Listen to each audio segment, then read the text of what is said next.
E aí galera, beleza? Bem-vindos a mais um vídeo, eu sou o Fábio.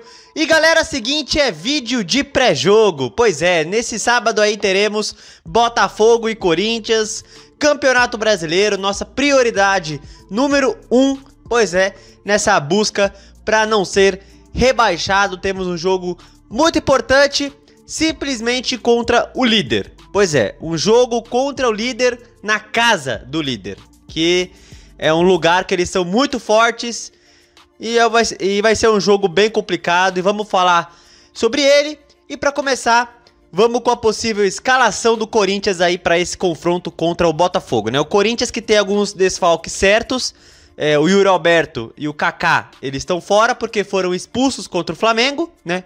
O Yuri Alberto e o Kaká. E o Félix Torres e o Charles também estão suspensos, mas pelo terceiro cartão amarelo. Então, Kaká, Yuri Alberto, Charles e Félix Torres são 4 desfalques certos por suspensão, tá? Então, o possível time do Corinthians para esse confronto é esse aí, com Hugo Souza, Fagner, André Ramalho, Gustavo Henrique e Matheus Bidu, José Martinez, Ranielli, Thales Magno, Rodrigo Garro, Romero e o Giovani, tá? Como não tem Kaká e nem Félix Torres, eu não acredito que o Ramon Dias vá utilizar 3 zagueiros, a não ser que ele arrisque colocando o Caetano, que é o outro zagueiro ali, e não entra faz tempo, o Caetano, ou coloque o Ranielli ali, e coloque, sei lá, José Martinez e Breno Bidon no meio de campo, não sei, né? Eu não acho que ele vai entrar com 3 zagueiros, né? Pelos desfalques, né? E na frente, prévias que eu vi da partida, eu vi o Pedro Raul sendo escalado na prévia, né? E assim, galera, o Pedro Raul não vem entrando. Então, pra substituir o Yuri Alberto, eu imagino que vá o Giovani entrar, né? O Giovani vem entrando mais do que o Pedro Raul. Então, eu imagino que seja Giovani nesse jogo, né? Tem que ver o Héctor Hernandes, né? O Hernandes, ele tá voltando de lesão, então não sei se tá apto a começar de titular. Talvez o Ramon Dias queira cuidar mais do Héctor Hernandes. Então, eu imagino que o Giovani inicie jogando no lugar do Yuri Alberto, né? Tem o Carrilho e o DP, eles já estão inscritos, eles podem jogar, mas eu não sei se eles vão logo de cara jogar, serem relacionados, enfim. Então, vamos esperar aí e ver. Tem o Mateuzinho que volta a ficar à disposição, então não sei se o Mateuzinho pode ganhar aí a vaga do Fagner. De resto, eu imagino que seja essa base aí que vai enfrentar o Botafogo lá no Rio, tá? E vamos agora com o retrospecto histórico do confronto entre Corinthians e Botafogo. Tô no site do meu timão. E tá aqui, histórico de confrontos entre Corinthians e Botafogo. Ao todo na história, 43 vitórias do Corinthians, 50 do Botafogo, em 119 jogos. Além de 26 empates. Então, infelizmente, o Corinthians, historicamente, é freguês do Botafogo. Pois é, né? Acreditem se quiser, o Corinthians é freguês dessa desgraça de Botafogo. Infelizmente, né? Gols no confronto 340, com 168 do Corinthians, 172 do Botafogo. Corinthians e Botafogo por estádios, eles mais se enfrentaram no Pacaembu com 37 jogos e o Corinthians tem 5 vitórias a mais, 15-10. No Newton Santos, que é o palco do jogo desse sábado, 11 jogos com 2 vitórias do Corinthians e 6 do Botafogo, né? Essas duas do Corinthians foi uma em 2022, né? Ganhamos de 3-1. E a outra em 2020, 2-0 pro Corinthians em 2020. Gols do Casares e do Matheus Vital, né? E essa vitória de 22 foram gols do Paulinho, do Lucas Piton e do Mantuan, né? 3-1 em 2022, o Corinthians do Vitor Pereira. É isso aí. Corinthians e Botafogo por campeonatos, eles mais se enfrentaram pelo Brasileirão, 70 jogos e o Botafogo tem uma vitória a mais, aí 27-26. Também tem confrontos pelo Rio São Paulo, Copa do Brasil, Sul-Americana, Libertadores e um festival brasileiro de futebol, né? Esse confronto da Libertadores, se não me engano, aconteceu em 96 e Sul-Americana eu acho que foi em 2007, né? 2007 a Sul-Americana, se eu não tô enganado. Ou 2006 ou 2007. Os maiores artilheiros do Corinthians contra o Botafogo. E o maior é o Viola, com 5 gols em 8 jogos. Jô, Rivaldo, Baltazar, Marcelinho Carioca, Manuelzinho, Cláudio e o Ricardinho com 4 gols. Paulinho e o Silva, 3 gols. O primeiro confronto entre Corinthians e Botafogo foi no dia 14 de abril de 1929, há 95 anos, um amistoso, e o Corinthians venceu 4-3. A maior goleada do Corinthians contra o Botafogo foi um 5-0 no dia 6 de fevereiro de 49, 5-0 Corinthians, um amistoso, é a maior goleada da gente no confronto, né? A maior sequência invicta do Corinthians contra o Botafogo, apenas 5 jogos, durou de 1940 a 1950. Próximo jogo entre Corinthians e Botafogo vai ser no Brasileirão agora, em 2024, enfim. E tá aqui as últimas partidas entre Corinthians e Botafogo, né? Nas últimas duas, em Itaquera, uma vitória nossa 1-0, uma vitória deles 1-0, né? A última partida no Newton Santos, perdemos 3-0 pelo Brasileirão do ano passado, né? Uma vergonha esse jogo, jogamos nada, né? O técnico do Corinthians nesse jogo, quem era o técnico, cara? Eu lembro que foi uma bagunça no começo daquele campeonato do ano passado, um monte de técnicos nas primeiras rodadas. Já era o Luxemburgo, cara? Eu não lembro. Porque teve acho que o Lázaro ele estreou como técnico, aí teve o Danilo contra o Palmeiras, o Cuca contra o Goiás, enfim. Eu acho que já foi o Luxemburgo aí contra o Botafogo, se eu não tô enganado, hein? Nesse jogo aí. Enfim. Bom, e a nossa última vitória no Newton Santos, como eu falei, foi essa aqui, ó. Brasileirão 2022, vencemos 3-1 o Botafogo, né? Vencemos 3-1. Pra mim foi o melhor jogo do William pelo Corinthians, né? Ele fez deu um show o William no Newton Santos, 2 assistências, né? 3-1 Corinthians, a nossa última vitória lá. Foram gols do Paulinho, do Mantuan e do Lucas Piton. Os gols da vitória, foi a primeira rodada do Brasileirão de 22, né? Enfim. Agora, galera, vamos dar uma olhada na classificação do Brasileirão, né? Uma coisa não muito legal pra gente, mas enfim, né? O Corinthians atualmente é o 17º, 25 pontos. 2 pontos aí do Grêmio e do Fluminense, né? Vamos ver aí, o Corinthians pega o Botafogo às 9 horas nesse sábado. Aí vamos ver outros jogos interessantes pra gente, né? Nesse sábado tem Atlético Goianiense e Vitória, né? Que é o primeiro jogo da rodada. É um jogo que o melhor pra gente é o empate, né? Ou uma vitória do Atlético Goianiense, né? Mas o empate é o melhor, enfim. Mas o Vitória não pode ganhar esse jogo, mano. Vitória vencendo é ruim pra gente. Aí tem Palmeiras e Criciúma. E olha que interessante, né? Seria bom pra gente o Criciúma perder, né? Seria bom pra gente. O problema é que a porcada do outro lado, né? Aí a porcada vencendo, volta de vez a disputa pelo título, né?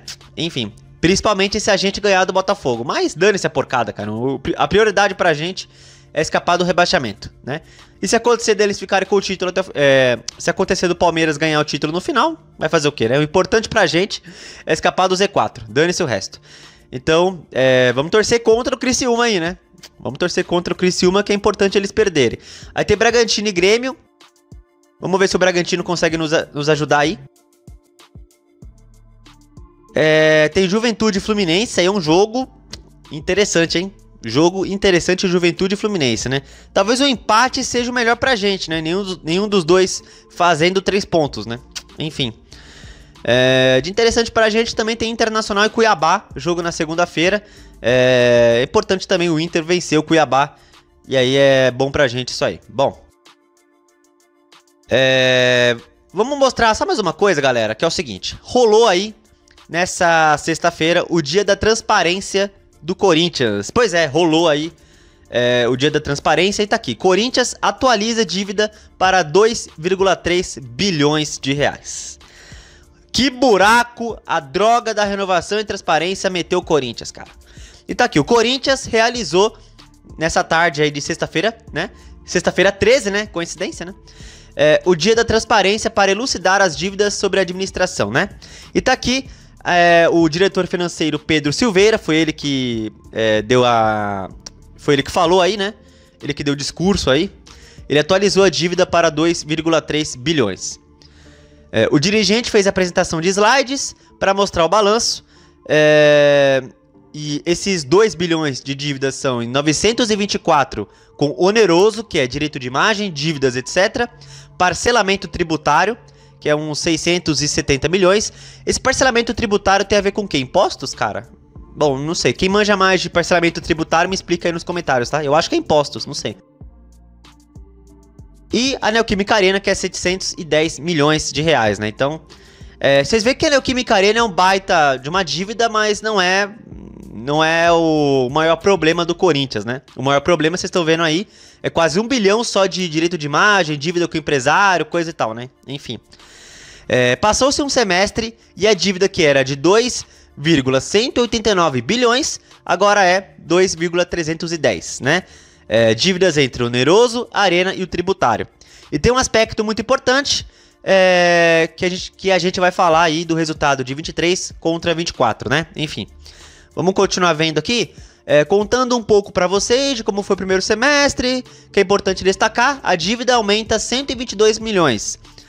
Só de juros da dívida herdada são 39 milhões, então a dívida aumentou menos que os juros que incorreu no período, tá? E tá aqui um gráfico, né? Enfim, vamos continuar lendo? Segundo Pedro Silveira, a parte onerosa, que se aproxima da casa do bilhão, corresponde a pagamentos a fornecedores, empréstimos, parte do tributário vencido, obrigações sociais e dívidas com atletas, como direito de imagem, que foram sanados durante o ano, né? Então olha o buraco que o Andrés, o Duílio e a turma da Renovação e Transparência meteu o Corinthians, cara. Recentemente foram adicionados passivos fiscais que não estavam provisionados, contabilizados, são referentes ao passado. Não são referentes a essa gestão atual. Então são 220 milhões que em breve estarão sendo adicionados ao balanço e que parte disso é uma dívida municipal e parte é uma dívida federal. Meu Deus. Então a dívida bruta, vamos falar bem claro isso, que daqui a pouco tem uma discussão, tal. No final de 23 era 2,189 bilhões, né? Aí aumentou para 2,300 alguma coisa. Pedro Silveira fez um balanço da janela de transferências, que fez uma economia de 19 milhões, coisa e tal. A gente traz um superávit na janela, 39 milhões, onde o Corinthians está economizando 19 milhões de quando a gente começou a janela de custos que a gente teria, tá?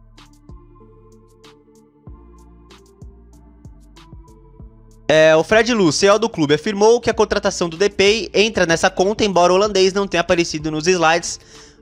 O clube contará com 57 milhões de aporte da Esportes da Sorte e coisa e tal para a contratação dele. E é isso, né? E tá aí o buraco que o Corinthians se enfiou graças ao Andrés e a sua turma, né? 2 bilhões e 300 milhões de dívida. Pois é o buraco que a gente se enfiou. E se cair pra Série B, galera, quero nem ver a tragédia, cara. E pelo que eu vi aí, parece que a cláusula do Depay tá escrita bem aqui, ó. Cláusula do Memphis Depay tem cláusula de rescisão aí, né? O contrato do Depay. O contrato do Depay tem cláusula de rescisão em caso de rebaixamento, cara. Então se o Corinthians cair, o Depay pode aplicar essa cláusula de rescisão e sair do Corinthians, se for rebaixado. Tá aí, contrato de Memphis com o Corinthians tem cláusula de rescisão em caso de rebaixamento. Enfim, galera, e vamos falar só mais um pouquinho aí do jogo contra o Botafogo. E é como eu falo, galera, assim, apesar do Botafogo ser o líder, ser muito forte em casa, ser quase imbatível no Newton Santos ultimamente, é a equipe no Brasil que, pra mim, vem vivendo o melhor momento, né? É o que vem jogando o melhor futebol pra mim, é o Botafogo, né? E é claro que uma derrota, infelizmente, nessas circunstâncias vai ser normal, infelizmente, né? Mas é um jogo que precisamos ganhar, cara. Pela nossa situação, precisamos ir lá no Newton Santos e ganhar. Como? Não sei, né? Teve outros jogos como visitante que perdeu pontos à toa, como o Atlético Mineiro, ou o jogo contra o Fortaleza, que o time criou chances, foi até melhor no decorrer da partida e perdeu. Então vai ter que compensar agora contra o Botafogo. Não sei como, vai ter que compensar, né? Assim, claro, pelas circunstâncias, talvez um empate seja um ótimo resultado, mas, né, uma vitória é o ideal, galera.